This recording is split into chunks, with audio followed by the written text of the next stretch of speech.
जय हिंद एवरीवन, स्वागत है आपका इंडियन डिफेंस न्यूज हिंदी के एक नए एपिसोड में, जहां आपके लिए लेकर के आते हैं इंडियन डिफेंस की प्रमुख अपडेट्स को सबसे पहले। और आज के इस वीडियो में हम बात करने वाले हैं basically general electric F414 engine के बारे में। F414 को लेकर के हाल ही में कुछ ऐसी रिपोर्ट जनरल इलेक्ट्रिक से सामने आई हैं जो काफ़ी चौंकाने वाली हैं। और आपको पता होगा, हाल ही में एक प्रतिष्ठित न्यूज़ संस्था है जिसके द्वारा काफ़ी भ्रांतियां फैलाई गई थी इस इंजन डेवलपमेंट प्रोग्राम को लेकर के कि अमेरिका ने इसको रोक दिया है, अमेरिका ये कर देगा, अमेरिका वो कर देगा। लेकिन बाद में अमेरिका को खुद आकर के स्पष्टीकरण देना पड़ा। लेकिन अब जनरल इलेक्ट्रिक से जो रिपोर्ट सामने आ रही है काफ़ी खुश करने वाली है। यानी कि एक लंबा इंतजार जो हम लोग काफ़ी साल से कर रहे थे वो अब खत्म होने वाला है। लेकिन सिर्फ अमेरिका से ही नहीं बल्कि गैस टरबाइन रिसर्च एस्टैब्लिशमेंट भी इस क्षेत्र में अपनी एंट्री कर चुकी है। और GTRE की क्या प्लानिंग है उसको भी हम बताएंगे। क्या F414 इंजन कुछ ही दिनों के साथ ही है? क्या GTRE ऑलरेडी अमेरिका से कम्पीट करना शुरू कर चुकी है? तो इस वीडियो में हम इसी बात को भी डिस्कस करेंगे। तो चलिए शुरू करते हैं आज का अपना ये वीडियो। दोस्तों, जनरल इलेक्ट्रिक का जो F414 इंजन है यह सिर्फ तेजस मार्क 2 के लिए काफी इंपॉर्टेंट नहीं है, बल्कि इसका इस्तेमाल AMCA मार्क 1 और ट्विन इंजन डिग बेस्ड फाइटर के अतिरिक्त HLFT-42 में भी होना है। और आपने सुना ही होगा कि हाल ही में एक कंट्रोवर्शियल न्यूज सामने आई थी एक प्रतिष्ठित न्यूज संस्थान के द्वारा। हम उसका नाम तो नहीं लेंगे, लेकिन उनके द्वारा एक भ्रांति फैलाई गई थी कि अमेरिका और भारत के बीच में जो संबंध है वो अच्छे नहीं है। और उसके पीछे की वजह बताई गई थी खालिस्तानी आतंकवादी पन्नू को लेकर के कि अमेरिका इस समय उसके हत्या के षड्यंत्र की जांच कर रहा है और शक की सुई भारत की तरफ है। और जब तक सब कुछ सही नहीं हो जाता अमेरिका कोई भी डील क्लियर नहीं करेगा। और उस न्यूज संस्थान के द्वारा तो ये तक कह दिया गया था कि जेट इंजन डील तो दूर की बात है, जो MQ-9 जो ड्रोन्स हैं इनकी खरीद को भी अमेरिका मंजूरी नहीं देगा। और अमेरिका ने भारत के जो P-8I पोसाइडन की खरीद है संभावित उसको भी हॉल्ट कर दिया है। और भी बहुत सारे अलग अलग मुद्दे हैं जिन पर उनका दावा किया गया था। लेकिन आगे चल के खुद अमेरिका को इस दावे पर बोलना पड़ा और अमेरिका ने कहा ऐसा कुछ भी नहीं है, सारी चीजें अपने नियत समय के हिसाब से चल रही हैं।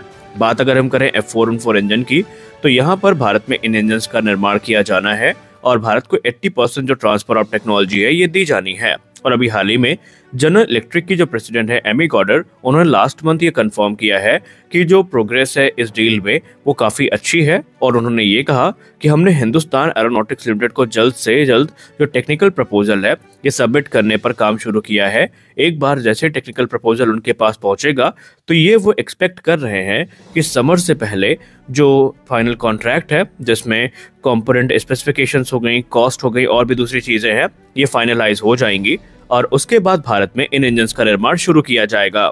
एमी गॉर्डन ने यह भी कहा है कि एक बार जब कॉन्ट्रैक्ट साइन होगा तो हम ये उम्मीद कर रहे हैं कि 3 वर्षों के अंतर्गत भारत को जो पहला मेड इन इंडिया इंजन है ये डिलीवर कर दिया जाएगा। हालांकि ये जो पूरा का पूरा डील होगी इसका जो एक वैल्यूएशन होगा ये $1 बिलियन का होगा। और इसमें भारत को चरणबद्ध तरीके से जो 80% ट्रांसफर ऑफ टेक्नोलॉजी है ये प्रदान की जाएगी, जिसमें hot end coating, crystal blades, laser drilling technology और भी दूसरी चीजें शामिल हैं। और इससे भारत में जो प्रोग्राम है इंडिजिनस ये काफी आसानी के साथ आगे बढ़ेंगे। ये इंजन बेसिकली तेजस मार्क 2 के वेरिएंट को पावर करेंगे और बाद में AMCA मार्क 1 के जो इनिशियल बैचेस हैं वो भी इसी से पावर होकर के आएंगे। आपको हम बताना चाहेंगे कि इसके अलावा जो F404 इंजन है इसको भी लेकर के जनरल इलेक्ट्रिक ने कुछ महत्वपूर्ण बातें कही हैं। रिपोर्ट्स में ऐसा कहा जाता है कि जनरल इलेक्ट्रिक ने इस समय हिंदुस्तान एरोनॉटिक्स लिमिटेड के साथ संपर्क किया है और कुछ माइनर या कुछ मेजर चेंजेस हैं जो वो जनरल इलेक्ट्रिक F404 इंजन में करना चाहते हैं, जिससे उनकी एफिशिएंसी काफ़ी इंप्रूव होगी और उनकी जो परफॉर्मेंस है उसको भी बूस्ट मिलेगा।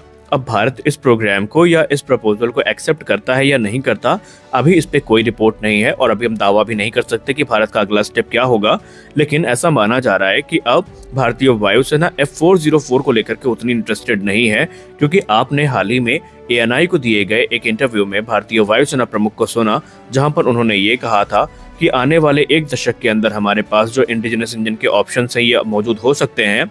और अभी परसों की बात है जब रक्षा मंत्री श्री राजनाथ सिंह जी ने एक सभा को संबोधित करते हुए ये कहा है कि जो हमारे देश में इंजन की मैन्युफैक्चरिंग है ये अगले 5 वर्षों में काफी रफ्तार के साथ शुरू होगी। और यहाँ पर आपको बता दें कि गैस टर्बाइन रिसर्च एस्टेब्लिशमेंट ने वाकई बहुत बड़ा डेवलपमेंट किया है इस क्षेत्र में, क्योंकि कावेरी इंजन अपने सर्टिफिकेशन से कुछ ही स्टेप की दूरी पर है। एक बार जैसे ही ये इंजन सर्टिफिकेशन को प्राप्त करता है तो आफ्टर बर्नर मॉड्यूल के साथ इसको इंटीग्रेट करके लाइट कॉम्बैट एयरक्राफ्ट तेजस के इनिशियल प्रोटोटाइप में, या जो शुरुआती प्रोटोटाइप्स हैं इनमें इंटीग्रेट करके इसकी जो ग्राउंड टेस्टिंग है वो शुरू की जाएगी।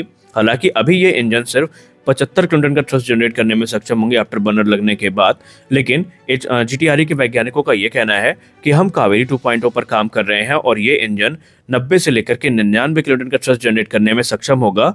और अगर हम इस डेटा को माने तो इसके पास वो कैपेसिटी होगी, वो पोटेंशियल होगा कि ये ना सिर्फ F404 इंजन बल्कि अमेरिकी F114 इंजन को रिप्लेस करेगा। लेकिन इसके लिए अभी हमें इंतजार करना पड़ेगा। तो आज के इस वीडियो में बस इतना ही। मिलते हैं अगले वीडियो में कुछ और अपडेट्स के साथ। तब तक के लिए जय हिंद।